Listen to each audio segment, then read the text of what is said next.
வணக்கம், welcome to இன்னைக்கு special.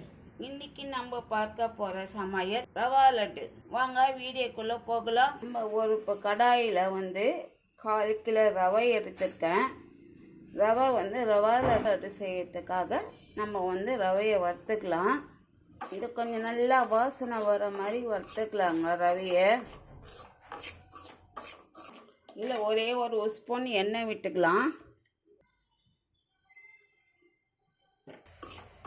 அதுதாங்க நம்ம ஒரு 10 நிமிஷம் வறுத்தா போதும். அந்த ரவை கொஞ்சம் நல்லா ஸ்மெல் நல்லா வாசனையாக இருக்கும். அந்த டைமில் நம்ம எடுத்துடலாம். அதுதான் இதை பாருங்கள், இந்த டைமில் நம்ம எடுத்துடலாம். நம்ம வறுத்த ரவையை இப்போ ஒரு அகலமான பாத்திரத்தில் போட்டுக்கலாம். இங்கே பாருங்கள், இந்த ரவை இதில் போட்டுக்கணும். இப்போ 1 கப்பு சர்க்கரையை போட்டுக்கலாம்.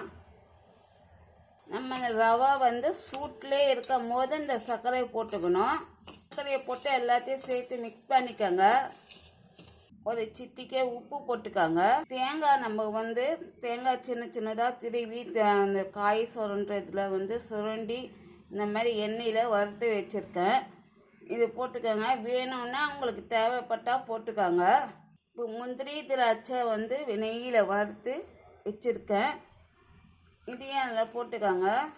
எல்லாம் சேர்த்து மிக்ஸ் பண்ணிக்கோங்க. ஏலக்காய் தூள் 1 ஸ்பூன் போட்டுக்கோங்க. இதையும் சேர்த்து எல்லாம் மிக்ஸ் பண்ணிக்கோங்க. நம்ம பால் சூடாக நல்லா காய வச்சு கொதிக்க வச்சுருக்கோம்.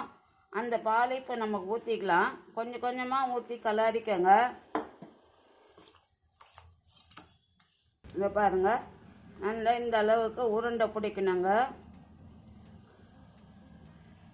நம்ம சூடாக இருக்கும் போதே உருண்டை பண்ணாதான் நல்லா உருண்டையாகும்.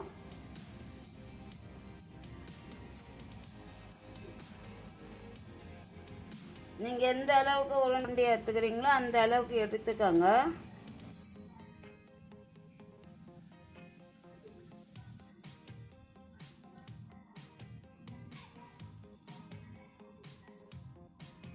இங்கே பாருங்க, இந்த அளவுக்கு எடுத்துக்கோங்க. இந்த மாதிரி எல்லாமே பண்ணிக்கோங்க. டேஸ்டியாக இருக்குங்க, அருமையாக இருக்கும். அவ்வளோதாங்க, நம்ம எல்லாமே உருண்டை பண்ணிட்டோம். இது உங்களுக்கு 10 நிமிஷம் தாங்க இந்த ரவா லட்டு செய்தலாம். இது உங்களுக்கு இந்த வீடியோ பிடிச்சிருந்தா லைக் பண்ணுங்கள், ஷேர் பண்ணுங்கள், சப்ஸ்கிரைப் பண்ணுங்கள். தேங்க்யூ.